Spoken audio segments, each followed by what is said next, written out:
Hello, Holy Trinity family. It is Tuesday, July 26th. It's the memorial of Saint Joachim and Saint Anne, who were the parents of Mary, the mother of Jesus. So they are our spiritual grandparents, our spiritual ancestors. I've been really interested in ancestry of late. In January, I started listening to the Bible in a Year podcast, in which Father Mike Schmitz says at the beginning of every episode, we will read all the way from Genesis to Revelation, discovering how the story of salvation unfolds and how we fit into that story today. So I've been listening to many long passages of genealogy. I'm in Kings and Chronicles right now, and especially in the book of Numbers, there were just name after name after name after name of our spiritual ancestors. And these genealogies were so important to the Hebrew people as they began to possess the promised land, but also as they were scattered across the globe from their ancient ancestral homeland.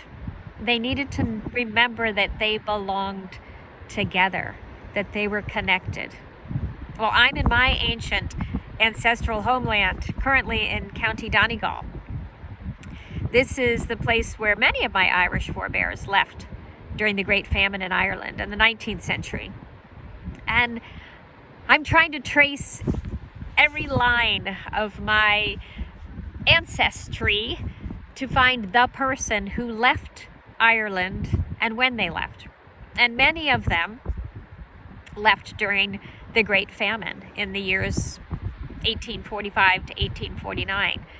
So I remember their names: Anne McGordy, James Campbell, Catherine Crossan, Michael Farrell, Hugh McGordy, Mary McGinty, and Catherine Drake and Michael McCloskey. They came a little later. But as I read the readings today, and they're from the prophet Jeremiah and from the Gospel of Matthew. And Jeremiah laments the suffering of the people, and is just asking, how long do we have to see this suffering of the people who are hungry, he mentions. And I can't help but connect that in my own experience, or the experience of my forebears, to their great hunger. And they must have asked that same question: how long? How long? The gospel today, it's from the Gospel of Matthew, and it's the parable of the weeds and the wheat.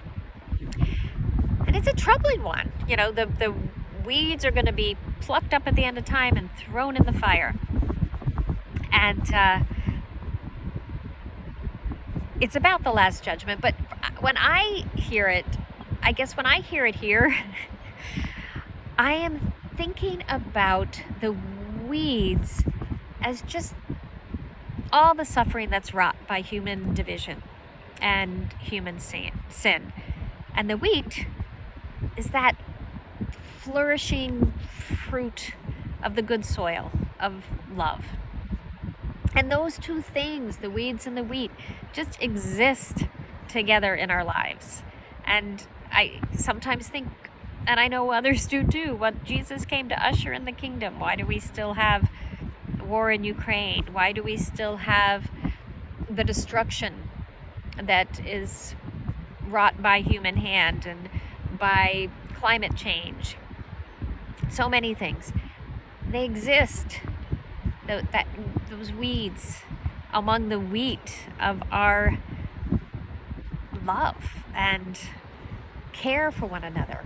So I just think remembering these names, the people we're connected to, and remembering that for them, the wheat is what is left. The weeds have been thrown into the fire. And what lasts is that fruit of the Spirit. The fruit of the Spirit. There are three things that last: faith, hope, and love. And the greatest of these is love. So it's just a great day for me to remember Saint Joachim and Saint Anne and their love for Mary and how they suffered in waiting to have a child. And then it wasn't easy. It wasn't easy. Those weeds, they grew up right next to the wheat. Maybe they didn't live to see their grandson be killed. But the love that they had lasts. So we belong to each other. We belong to each other, whether it's through our ancestors, through our family ancestors, or through our spiritual ancestors. And I think it is that belonging that I hold on to, that is the wheat among the weeds. So this is the scene, this is the ocean that many of my ancestors crossed, and we all do cross some kind of a ocean as we get to the other side. God bless.